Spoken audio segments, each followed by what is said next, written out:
La squadra è in costruzione, le idee sono tante, ma ho le idee molto chiare sulla squadra che voglio presentare alla città.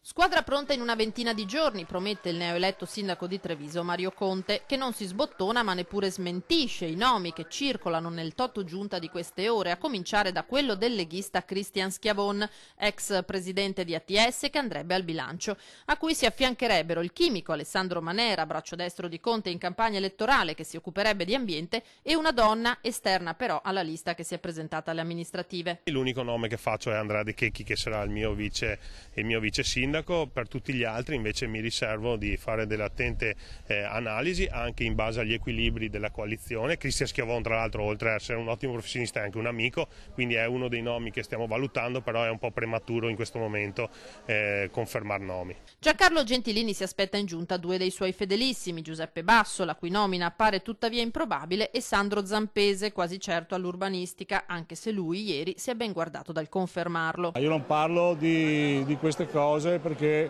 noi abbiamo un capitano, bisogna rispettare il nostro sindaco e la squadra, i nominativi della squadra li deve decidere in assoluta serenità lui. Dalla lista Zaia Gentilini potrebbe invece spuntare il nome dell'assessore alla cultura, quello di Lavinia Colonna Preti, con cui Conte ha già portato avanti un progetto legato ai musei. Quotata anche l'indipendentista Silvia Nizzetto. Difficile invece pensare che restino fuori dai giochi pezzi da 90 come Mirko Visentin, già a Treviso Servizi, e Tony Dotto, entrambi andati ben oltre le 300 preferenze personali. Mi concentrerò molto sulla professionalità e sulla qualità anche morale delle persone. L'obiettivo nostro, come abbiamo sempre detto, è quello di dare a Treviso la miglior squadra di professionisti a servizio della città.